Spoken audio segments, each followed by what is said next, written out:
அகிலாண்ட கோடி பிரம்மாண்ட நாயகனாக விளங்கும் எம்பெருமான் சிவபெருமானுடைய பல்வேறு ஆலயங்கள் இந்த பாரத நாட்டின் பல்வேறு பகுதிகளிலே அமர்ந்து அருள்வாளித்து கொண்டிருக்கின்றன.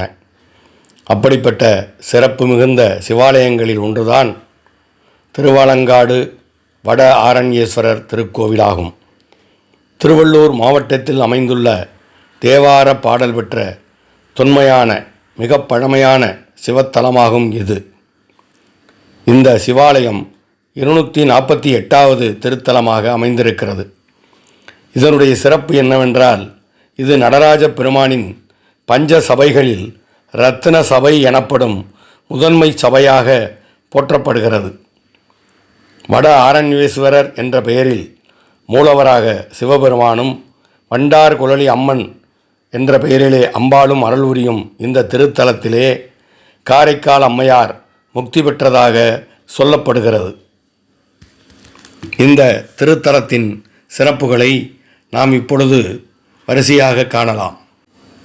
ஒரு காலத்திலே ஆலமரங்கள் அடர்ந்த வனமாக இருந்த காரணத்தால் இந்த இடம் ஆலமரக்காடு என்ற பெயரிலே வட ஆரண்யம் என்ற பெயரிலும் இறைவனுக்கு ஆலங்காட்டு அப்பர் என்ற பெயரும் அமைந்து வழங்கப்பட்டது.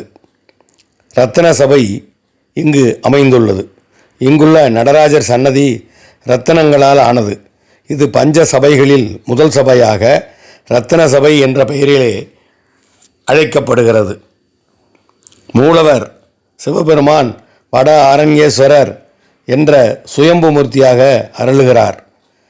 பார்வதி தேவியால் காளி தோற்றுவிக்கப்பட்டு இந்த காட்டின் தலைவியாக்கப்பட்டு சிவனுடன் நடனமாடிய தலம் இந்த திருவாலங்காடு. மேலே உள்ள அந்த வண்ணப்படத்திலே இறைவன் வட ஆரண்யேஸ்வரர் நடனக் காட்சியை நீங்கள் காணலாம். காளியுடன் போட்டியிட்டு வென்றவர் இந்த வட ஆரண்யேஸ்வரர். அது மட்டுமல்ல, காரைக்கால் அம்மையார் சிவனை வேண்டி பேய் உருவம் கொண்டு தன் தலையால் நடந்து வந்து இந்த திருத்தலத்திலே சிவபெருமானின் பாதார விந்தங்களுக்கு அடியில் முக்தி பெற்றார் என்று கூறப்படுகிறது. எனவே இந்த திருவாலங்காடு முக்தி ஸ்தலமும் ஆகும். இங்கு பல்வேறு விதமான திருவிழாக்கள் மற்றும் வழிபாட்டு முறைகள் செய்யப்படுகின்றன. மார்கழி மாதத்தில் நடைபெறும் ஆருத்ரா தரிசனம் என்பது மிகவும் முக்கியமானதாகும். நடனக் கலைகளிலே தேர்ச்சி பெற்று உயர்ந்த இடத்தை அடைய வேண்டும் என்று விரும்பக்கூடிய அன்பர்கள் இங்கு வந்து இறைவனை வழிபடலாம். திருவாலங்காடு வட ஆரண்யேஸ்வரர் திருக்கோவில் திருநாவுக்கரசர், சம்பந்தர், சுந்தரர் ஆகியோரால் தேவாரம் பாடல் பெற்ற சிவத்தலங்களில் ஒன்றாகும். பாடல் பெற்ற தலங்களில் தொண்டை நாட்டு திருத்தலங்களிலே இந்த திருவாலங்காடும் ஒன்றாக அமைந்திருக்கிறது. இங்கு சிவபெருமான் சுயம்பு மூர்த்தியாக அருள்பாலிக்கிறார். நடராஜ பெருமான் நித்தமும் நடனமாடும் ஐம்பெரும் அம்பலங்களிலே இந்த இரத்தின சபையும் ஒன்றாகும். இறைவனால் அம்மையே என்று அழைக்கப்பெற்று சிறப்பிக்கப்பெற்ற காரைக்கால் அம்மையார் தன்னுடைய தலையால் நடந்து வந்து நடராஜனின் திருவடியின் கீழ் இருந்து சிவனின் ஆனந்த இன்ப வெள்ளத்திலே தெளித்திருக்கும் திருக்கோவில் இது. அம்மனின் சக்தி பீடங்களில் இது காளி பீடம். ஆமாம் அன்பர்களே, புகழ்பெற்ற 51 சக்தி பீடங்களிலே இந்த திருவாலங்காடும் ஒன்றாகும். இது காளி பீடமாக கருதப்படுகிறது. முன்காலத்திலே ஆலமரக்காடாக இருந்து அதில் இறைவன் சுயம்புவாக தோன்றி நடனம் செய்தபடியால் இந்த தலத்து இறைவன் சிவபெருமான் வட ஆரண்யேஸ்வரர் என்று அழைக்கப்படுகிறார். நடனக்கலைகளிலே தேர்ச்சி பெற விரும்புபவர்கள் வணங்க வேண்டிய திருத்தலம் இது. கணவன் மனைவிகளுக்கு இடையே ஒற்றுமையை பலப்படுத்தக்கூடிய தலமாகவும் இது விளங்குகிறது. கணவன் மனைவிக்கு இடையே பிரச்சனைகள் ஏற்பட்டு பிரிந்திருந்தாலும் அவர்களிடையே அடிக்கடி சண்டை வந்தாலும் சரி, இங்கே வந்து இறைவனையும் இறைவையும் வணங்கினால் அவர்களுடைய பிரச்சனைகள் எல்லாம் தீர்ந்து சந்தோஷமான நிம்மதியான அமைதியான வாழ்க்கை இறைவனுடைய அருளால் அமையும். எனவே பிரச்சனைகள் ஏற்பட்டு பிரிந்திருக்கக்கூடிய தம்பதியர்கள், தினமும் சண்டை போட்டுக்கொள்ளும் தம்பதியர்கள் இங்கே வந்து இறைவனை வணங்கினால் உங்கள் வாழ்விலே வளமும் நலமும் ஏற்படும். தங்களுடைய பிரச்சனைகள் எல்லாம் தீர்ந்து வாழ்விலே சுகப்படும் அன்பர்கள், நிம்மதியான வாழ்க்கையை வேண்டி நின்று அதன் பிறகு அதற்கு பலன் பெற்ற அன்பர்கள் இங்கே ஆலயத்துக்கு வந்து சிவனுக்கு அபிஷேகங்களும் ஆராதனைகளும் அர்ச்சனைகளும் செய்து தங்களுடைய நேர்த்திக்கடனை செலுத்துகிறார்கள். இந்த திருவாலங்காடு திருத்தலத்தின் தலப்பெருமை என்ன தெரியுமா? காரைக்கால் அம்மையார் அருளிய மூத்த திருப்பதிகம் பெற்ற சிறப்புடையது. தாமரை மலர் விரித்தார் போல அமைந்து அதன் மேல் அமைந்துள்ள கமலத்தேர் இங்கு தனிச்சிறப்பு வாய்ந்ததாகும். இந்த திருவாலங்காடு திருத்தலத்தின் தல வரலாறு என்ன என்பதை இப்பொழுது காணலாம். சும்பன் நிசும்பன் என்ற இரு அசுரர்கள் ஆலமரங்கள் அதிகமாக உள்ள காட்டிலே தங்கி தேவர்களுக்கும் மனிதர்களுக்கும் துன்பம் விளைவித்து வந்தனர். இதனால் பாதிப்படைந்தவர்கள் சிவ பார்வதியிடம் சென்று முறையிட்டனர். பார்வதி தேவி தன்னுடைய பார்வையால் காளியை தோற்றுவித்து அரக்கர்களை அழித்துவிட்டு அவளையே ஆலங்காட்டிற்கு தலைவியாக்கினாள். அரக்கர்களை அழித்து அவர்களது இரத்தத்தை உண்ட காளி பல கோரச் செயல்களை புரிந்தாள். இதனால் முஞ்சிகேச கார்கோடக முனிவரின் வேண்டுகோளுக்கு இணங்க சிவன் கோர வடிவம் கொண்டு ஆலங்காட்டை அடைந்தார்.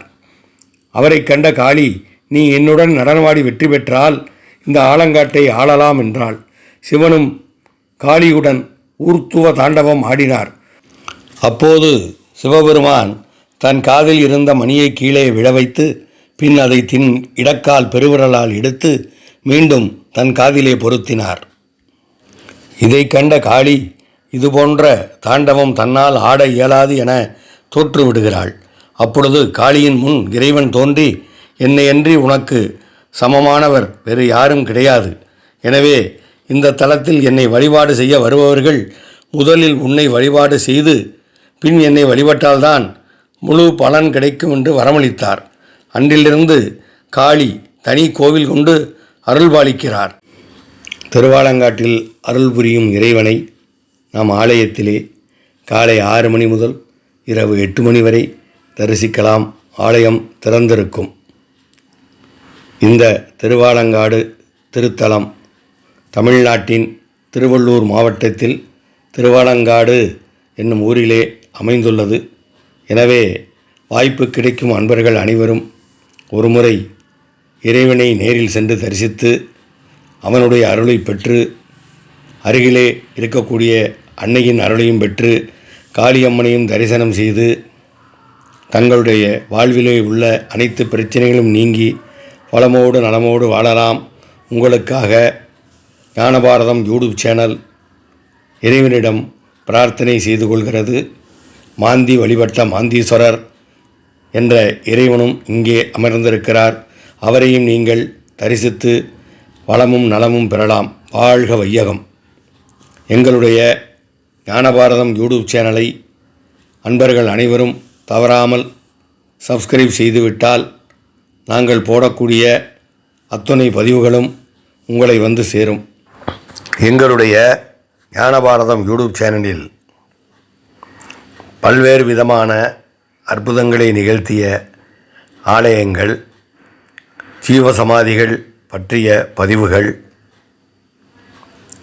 பல்வேறு விதமான இந்து பண்டிகைகள், மகா பெரியவர் நடமாடும் தெய்வமாக இருந்து நிகழ்த்திய பல்வேறு விதமான அற்புதங்களை பற்றிய பதிவுகள் இவை அனைத்தும் பதிவுகளாக இடம்பெறும். நீங்கள் எங்களுடைய ஞானபாரதம் யூடியூப் சேனலை சப்ஸ்கிரைப் செய்துவிட்டால் இவை அத்தனை பதிவுகளும் உங்களை தேடி வந்து சேரும். எனவே ஆன்மீக அன்பர்கள் அனைவரும் மறந்து விடாமல் எங்களுடைய ஞானபாரதம் யூடியூப் சேனலை சப்ஸ்கிரைப் செய்யுமாறு கேட்டுக்கொள்கிறோம். வாழ்க வளமுடன், வாழ்க வையகம். ஜெய ஜெய சங்கர, ஹரஹர சங்கர.